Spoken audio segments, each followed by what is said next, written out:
Pokemon. What can I say? I was 10 years old when Pokemon Red and Blue dropped. Needless to say, my friends and I were hooked. Just the sheer amount of hours I spent playing Pokemon Red on Game Boy was amazing. Just some of the fondest memories for gaming. Just so many hours spent trying to level up my starting six. So many hours spent trying to catch all the Pokemon I could. Another thing was just the link cable. You know, as much as online gaming has made things better and just really just changes the way we game, I really miss the link cable for Game Boy. Just battling your friends and just like seeing the look on their face when they know they're about ready to get knocked out. From trading Pokemon with your friends and discovering that, oh, this Pokemon evolves and you trade it. Hey, look, now I got a Gengar. Just so much. It was just so much fun, and it's just fond memories. And then I played Gold and Silver, and then that was about it. I didn't play another Pokemon game until 2014 with Omega Ruby. But even then, I found myself going back to the old games. I really did like Omega Ruby, but I didn't care for Black and White or Black and White 2, Sun and Moon, Sword and Shield. Like all of them, I just weren't. They didn't. I don't know. Just did not bring the same spark, the same joy as it had all those years ago playing Red and Blue and Gold and Silver. And until I picked up Pokemon Legends, you're wondering what's the whole point of this rant? What's going on? Why am I talking about these old games for Pokemon Legends? And my whole point is that from the first 10 minutes in this game, I felt that passion, that spark again that I had when first time I played Red and Blue. And I couldn't put this game down. I just absolutely loved it. Everything from the gameplay for catching Pokemon, battling Pokemon, the open world of exploring, the side quests, the main quests, the characters, just everything. It was just great. And I put 60 hours into this game for this review. And I can say, if it's too long, you don't want to watch, the takeaway from it is that this game's a 9 out of 10 for me. And I definitely suggest it at full price. There's just, I have one gripe and that's about it. But I did want to break down, every part of the game, my thoughts about it for this review. And this is my first review, so I'm hoping that you guys watch it fully and can definitely leave me some feedback in the comments, because it's something I plan on doing in the future, is reviews for more games, newer games, not just new games. I want to go back and review some of the old games and give my thoughts. And if you guys like my thoughts and you like listen to me talk about it, please let me know. If there's things that you don't like or things that I could do better, I want to know too, because I want to. This is something I'm been passionate about for a while, and I want to get into. And so I'm hoping that you guys enjoy it, and I hope that to hear from you in the comments. But let's go ahead and get into it. So I'll break it down by section, and by the end, I hope that you guys give this game a chance, and I hope you give me some great feedback. So there are 9 different types of Pokeballs in this game, each one having a different purpose and use for when it comes to catching Pokemon. Each ball, except the Origin Ball, can be crafted once unlocked. Those Pokeballs range from your standard Pokeball. This is just one you throw, for your standard success rate catch. It's pretty easy to unlock. You just get it from the beginning of the game. It's 1 Apricorn and 1 Tumblestone. You got your Great Ball. This one has a higher success rate. It's pretty standard if you played any Pokemon game. Just reach your 3rd star rank. The Ultra Ball, as we all know, even higher success rate for catching Pokemon. You'll get this. You unlock this at least when you get your 6th rank. The Heavy Ball, so this provides a higher catch success rate when throwing at unsuspected Pokemon that hadn't seen you yet.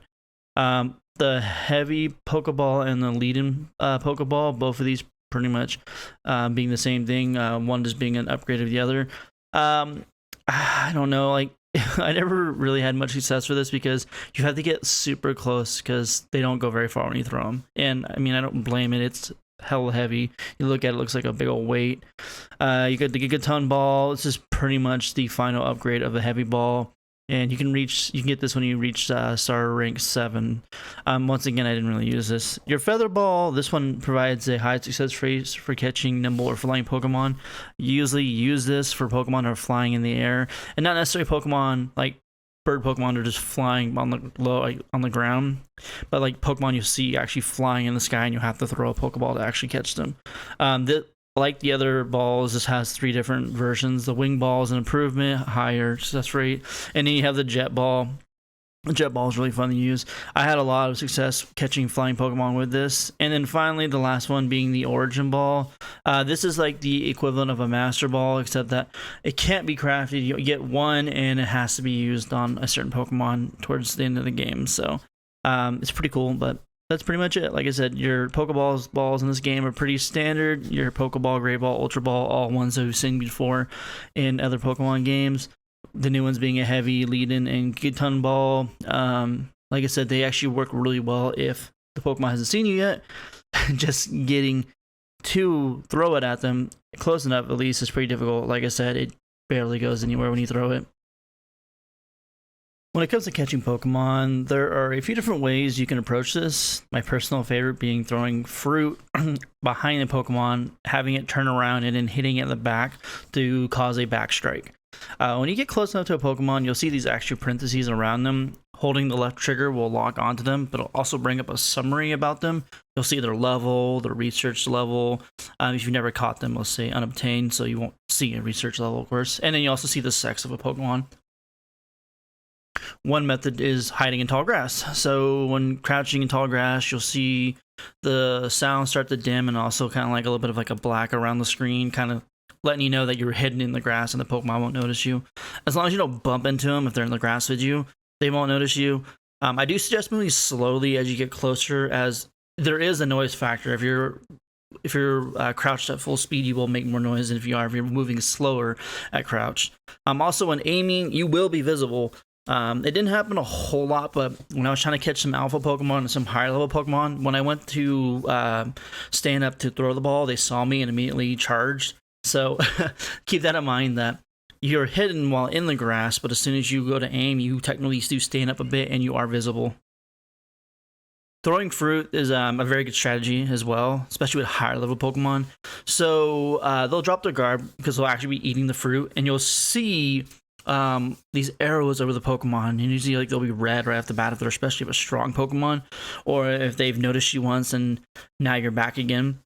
Pretty much giving them fruit is a good way to drop down their guard level, and also it's a good way to distract them. As I had mentioned before, throwing fruit, especially behind them, like will turn their back, and then that's a good spot to hit them in the back with a Pokeball. You also, the more Pokemon you catch, you get descriptions in the item of this fruit, and it kind of gives you, like, lets you know, like, what bug Pokemon might like this fruit, or maybe water Pokemon like this fruit. Also, later on in the Pokedex we'll talk about, you can actually see which fruit each Pokemon likes as well and stuff. So there's also throwing mud and snowballs and other items like rotten apricorns and stuff like that. You can toss them and technically stun the Pokemon and then catch them. I personally didn't have any luck with this. Every time I threw a snowball or a mud ball or something to stun the Pokemon, it just pissed them off, and immediately they started to try to fight me. But I have seen other people do it, so give it a try. Maybe if you align the inventory to have the Pokeball right next to the Mud Ball, and when you throw it and switch real quick, it might work. But like I said, I did not have much luck with it. Back strikes. So if you hit a Pokemon on the back with a Pokeball, it will call what's called a back strike. This is pretty much a critical hit, and in most cases, it's guaranteed to catch Pokemon when it comes to just common ones. Alphas and higher level Pokemon are not guaranteed, but it does raise the success rate even higher than normal, depending on what Pokeball you're using. You will know when you hit them with a backstrike because the animation will be different. It'll be like I don't know, almost like a bigger design you'll see on the screen. Also, you hear like the sound will be a little bit different too when you hit them. I definitely suggest using backstrikes when catching Pokemon. It definitely comes in do want to put as a side note, water Pokemon can be extremely difficult to catch in this game without battling, at least. They are aggressive on sight most times. Using Basculegion to swim on him really fast is a great strategy because if you jump in the air while riding him and you aim your Pokeball, you'll actually have the time to slow down, and then you'll be able to hit them. But like I said, most Pokemon, my experience when I was in the water is that they were immediately aggressive as soon as I got close enough to actually throw a Pokeball. So You can also battle Pokemon, just like any other Pokemon game. You can battle them to catch them. Pokemon who have spotted you cannot be caught throwing Pokeballs at them. You'll have to either run away and hide and let them calm down, or you'll have to actually throw a Pokemon out and battle them. And once you get them down to, a weakened state, then you can attempt to catch them. Pokemon who sometimes will spot you, if they're like a non-aggressive Pokemon, they will try to run away. I have had luck when they spotted me and tried running away, still catching with a Pokeball. So it's only aggressive Pokemon, at least, that seem that you cannot catch when they've spotted you. So, like all Pokemon games, you're going to have to battle the Pokemon, humans alike. So, battles take place from your point of view, which is actually pretty cool because this means you can move around during battle and you're not locked on to your Pokemon. If you do agile style or strong style, it will like switch to their view real quick as they like pump themselves up, and then when they're doing their attacks, you can actually still move around. You can get hit by the Pokemon's moves while they're battling, so I definitely suggest not standing right behind your Pokemon. I usually stand to the side. I do like to move back and forth to get better views. It's something that I actually really like a lot. I thought that it was really cool that I could run around the battle and watch from different points of view. If you do get too far away from the Pokemon, it will stop the battle immediately and say that you're too far for this battle, and then you have to start the battle over again. There's also a new tactic called strong and agile moves. These are actually really cool. I really did like them. This feature came in very handy. One situation on the top of my head is I used this a lot for catching Pokemon, was that especially when I got higher up and I was trying to fill up my Pokedex, the problem was I would use Pokemon and they'd be too strong and they would be knocking out Pokemon left and right. I found that using the agile move, which makes your move weaker, was coming in really handy because that means that you also get usually a second turn, hit the Pokemon with an agile move, turn around and throw a Pokeball. Usually the agile move on a extremely strong Pokemon still will drop them down to nearly KO status. Catch them with a Pokeball, boom. You can use strong and agile style moves once a Pokemon has mastered that move. This happens naturally by leveling up, but you can also do it by going to Zeus, I think that's how you pronounce it if I'm correct, at the training grounds. You will need a seed of mastery, though. You can usually catch these from like alpha Pokemon and stuff. And when you give her the seed, she will teach your Pokemon the move you want to master. Once mastered, they'll be able to use 3 variations of this move in battle. There's your normal version, then there's one of the style ones, either agile or strong. You press left or right buttons to switch between them, and you can see them. Agile style moves, they reduce the power of the move. Attacks hit less hard. Status moves have lowered effects as well. So if it's a move that like poisons or something, technically it's even going to be lower when you're using that. But the trade-off comes for the added benefit of a quicker action speed, which usually results in you allowing 2 turns in a row. This isn't always guaranteed. If the other Pokemon you're battling has really fast stats as well, you're not necessarily always going to. I did notice as when I got farther in the game and I started battling stronger Pokemon and stronger people, agile style didn't give me 2 turns in a row. What it did is when it came to the following turn, I had 2 in a row. So you'll actually look to the right of the screen. You'll see when you're in combat or when you're in battling, you'll see like the moveset. Now this can change. Like if you use agile style, you'll see a change. But if the Pokemon that you're battling uses agile style, you won't see that they might get 2 moves in a row because the system has no way of knowing if that Pokemon used agile or not yet. And then there's strong style. So strong style increases the power of a move. Attacks hit harder, and status moves have also increased effects. Pretty opposite of agile. This power comes with a trade-off, though, of lowering your action speed. So usually this results in the opponent having 2 turns before you get to go again. But sometimes hitting a Pokemon with a strong style is a one-hitter quitter. I did notice that during battles, you'll be able, like I said, be able to see each turn that the Pokemon get. A lot of times what I would do is that I would hit a Pokemon with an agile move and then turn around and hit them with a strong style for usually from a move that they're weak by. I will say this is probably the hardest Pokemon game when it comes to battling. The AI for both wild Pokemon and trainers is definitely beefed up. They will take fully advantage of this new move style. Hitting with agile, like I said, and then turn around and hitting you with strong style. They have no problem giving their Pokemon. Hitting you with agile and then turn around and giving their Pokemon a potion. Like they definitely take full advantage of it. And the last final battle of the game definitely took like 3 or 4 times before I actually was able to come out on top. but definitely worth it. Definitely worth it. I would say that I hope that the next Pokemon game definitely takes advantage. I hope the next Pokemon games, one, use the new style of catching Pokemon because it's amazing, and then also use the new style of battling. Pokemon Legends has probably been like the best Pokemon game I've played in a while. I really love what they did with the Pokedex this time. So not only do you just have to catch the Pokemon, there is also what's called the research level for each one.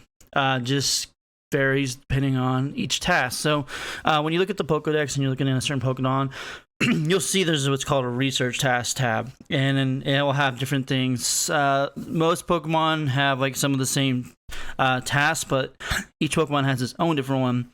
A lot of times, number of caught ones, number of light specimens you caught, heavy specimens, number you've caught without being spotted, number you defeated, and so on and so on. It'll also be like sometimes want to see like how many you defeated with electric type moves or anything, how many times you've seen it use this one of its special or moves like bubble and such, and how many you've evolved.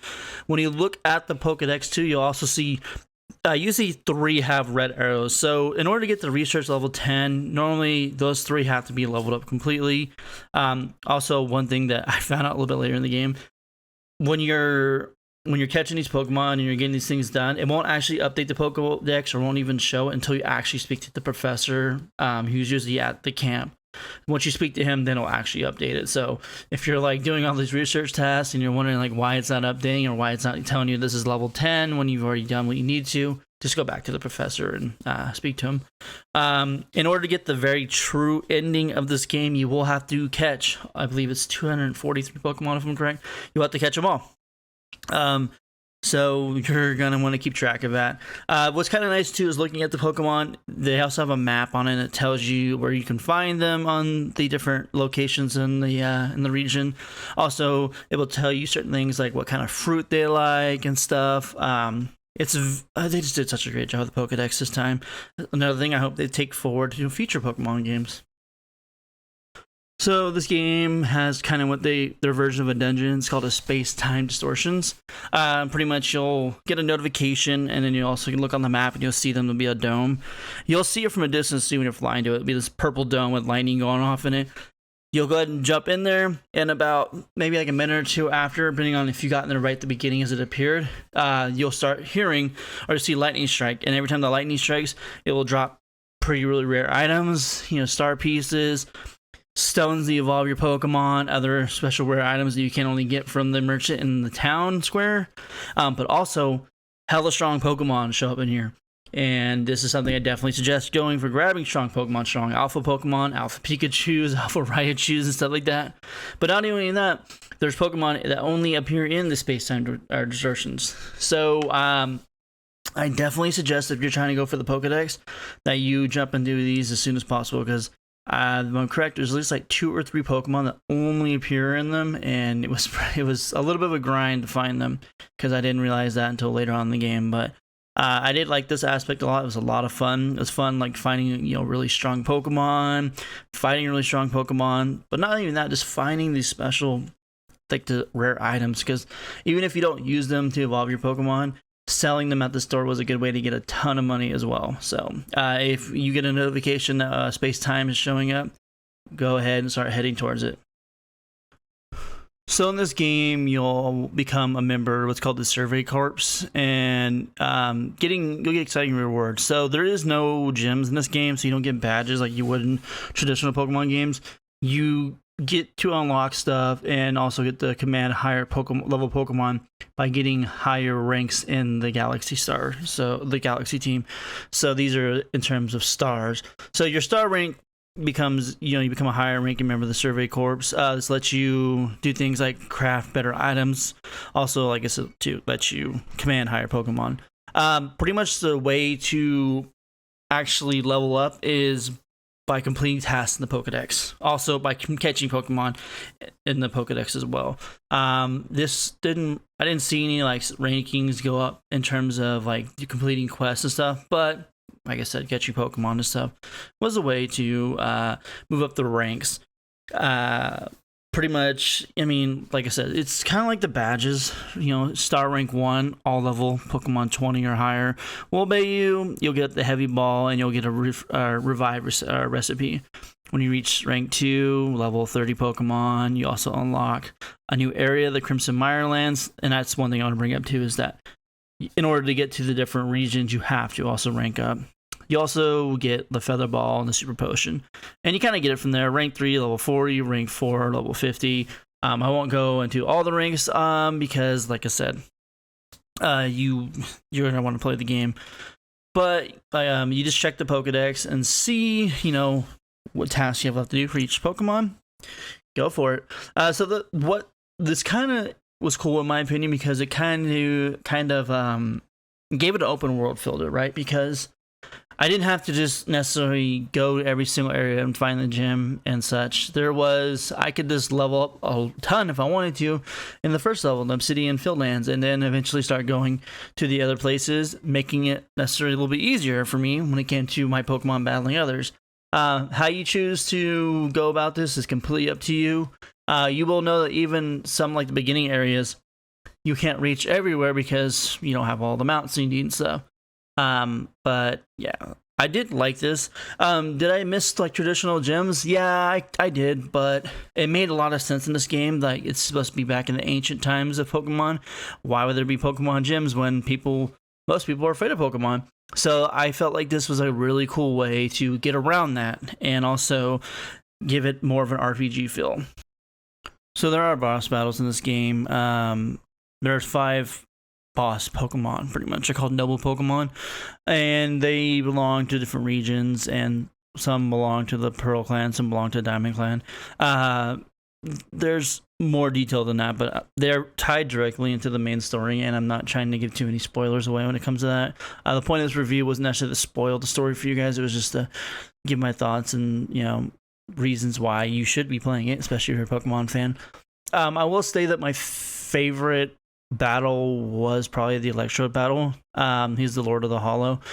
He not only was he rolling around in this arena trying to crush you, he would also shoot out these different balls of energy that would follow you around. He would also shock certain parts of the arena, so kept you really on your toes.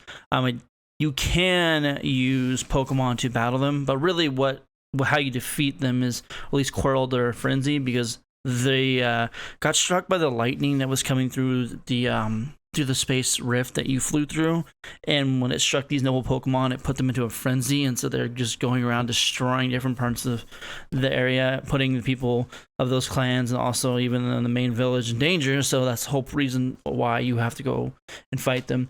And so you use these pouches, each one a little bit different depending on the warden, the caretaker of them has decided.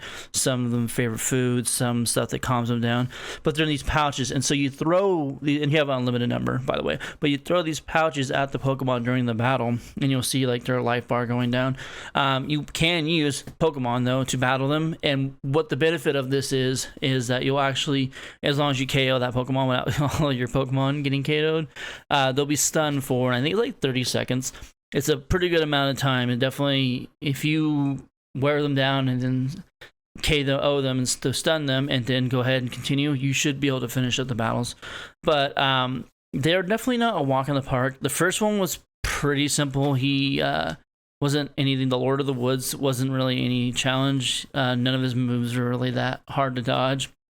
The Lady of the Ridge and the Lord of the Isles, those two were pretty difficult. The Lord of the Isles being pretty difficult. It's an Arcanine, and its fire attack going back and forth was pretty bad, especially when it would light a whole section on fire, and so then that took away even more room for me to maneuver around.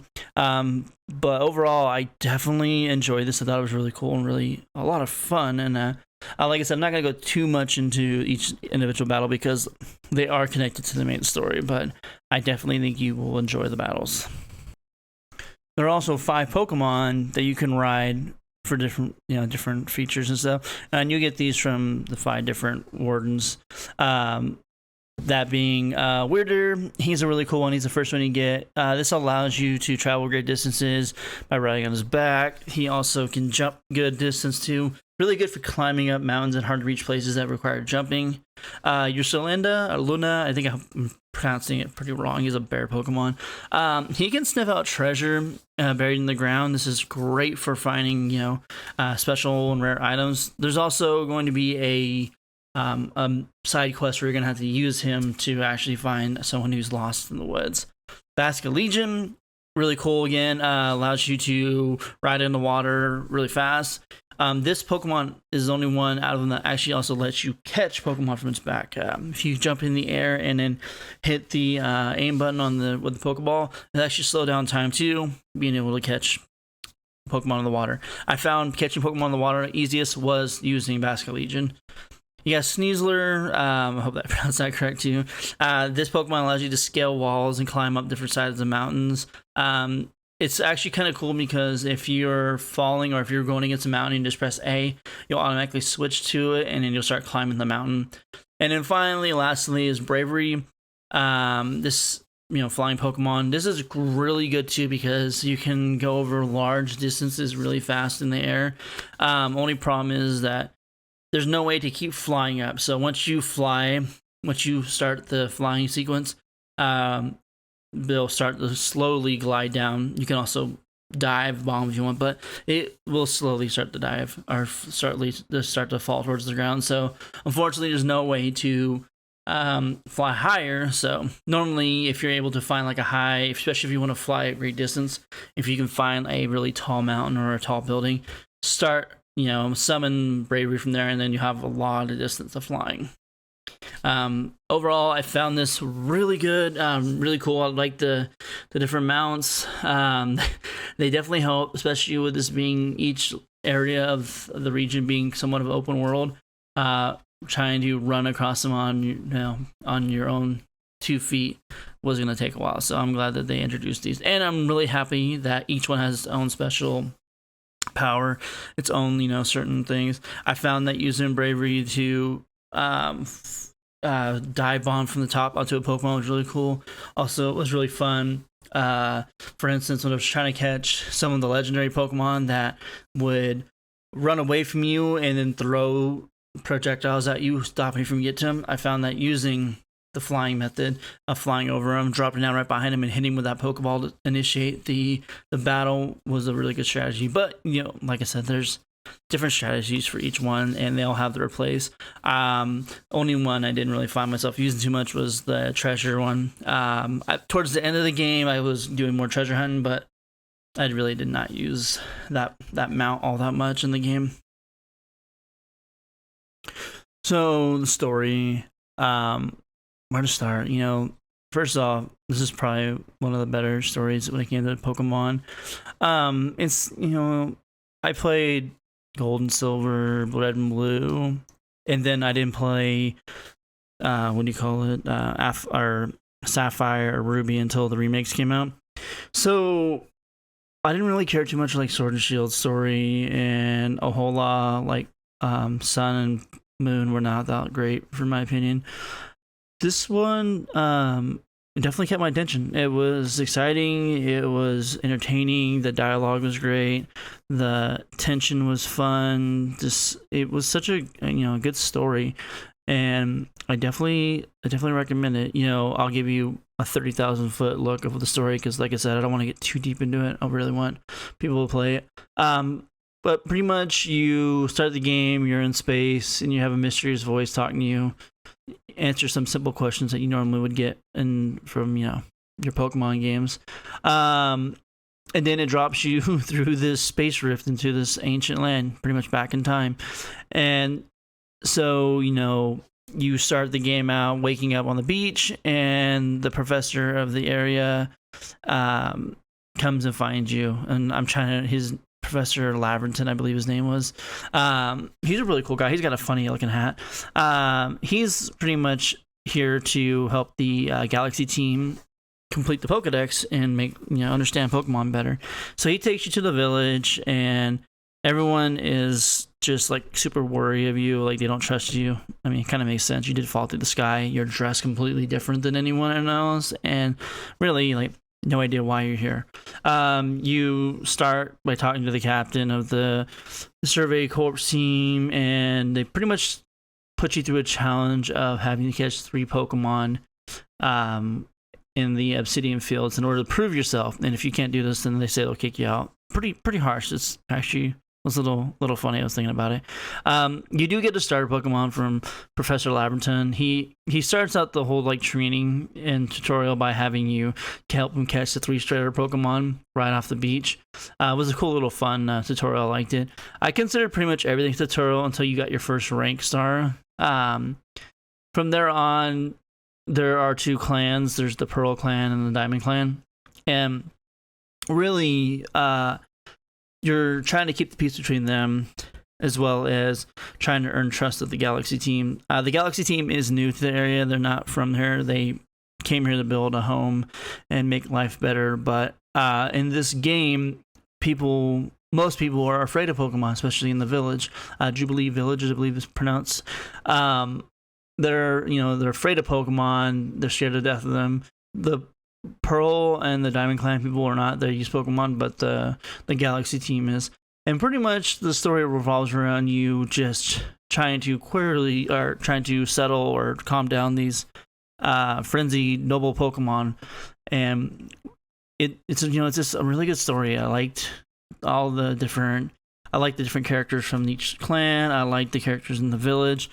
The side quests were really great. They also tied into the main story. The boss battles were really good, as well as the god Pokemon that you had to fight towards the end of the game. That was really good. Just overall, the story never really dragged on. I never felt like I was bored. Even with the side quests, I never felt bored. I just felt like everything felt important enough to keep going. It never felt like oh my god, I gotta do this now. Each like story quest did not feel dry. I really liked this story, and I really liked the characters. The characters were great in my opinion. And I think if you're a fan of Pokemon, I think you'll definitely love this story as well. Issues and gripes of the game. I don't really have any. The only issue I had was textures. I know that there was a lot of articles and people talking about this a lot online when the game first came out. The game does look really beautiful, very vibrant, very colorful. It's just weird moments with texture issues. I noticed it a lot when I was in like a cave.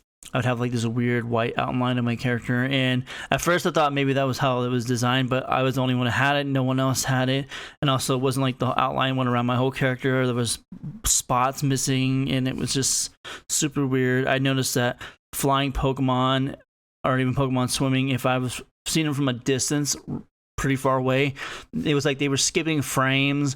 As soon as you got closer, though, they were fluent movements. There was some weird texture issues with grass and also trees.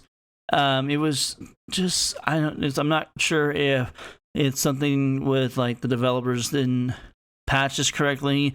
I'm not sure if the Switch is just having a hard time running this game. Overall, though, it was definitely, especially for a first-party Nintendo game, pretty unacceptable. As far as I know, they haven't patched anything. I noticed that, though, when I got farther in the game, it wasn't as big of an issue. I noticed it really bad in the beginning in the Obsidian Fields, but as the game went on, I did not notice it, except for like certain areas. Like when I was in dark areas, for some reason, there was like this half white outline around me, wasn't even full. And then also Pokemon that are like flying and stuff in the distance, they would skip frames if you were really far away from them. Besides that, though, that was really the only gripe I had. Battling felt fair, catching Pokemon felt fair. I didn't really have any gripes besides that. I think texture would be my biggest gripe. And it just kind of sucks because, for a $60 game coming from Nintendo and having these issues, like these texture issues, it just seems kind of a little unacceptable because this game is literally only on one console. Hopefully they fix it soon. If you're playing this game, just now, like wanting to play this game after this review, I don't know if they're going to be as bad as they were when they first came. There's been a few patches, but I didn't see anything in the patch notes about textures yet. I don't think this should stop you from playing the game, though. It wasn't enough to like make me like break their immersion too much or make me not want to play. I just happened to notice and be like, oh, it looks like kind of like crap. But it's just kind of weird because I just said the game was beautiful, right? And that's because it is. It does look really good. It's just, you got your random texture issues every now and then. But besides that, I fully recommend the game, and I think it's worth buying at full price. Their playability, I think there'd definitely be replayability. There's just so much fun. I put about 60 hours into the game, and some people can put even more, especially if you're going like shiny hunting and stuff. This is definitely one of the longer Pokemon games I played. So my final rating would be definitely 9 out of 10. I think that it was a great game, and like I said, those texture issues were my only gripe.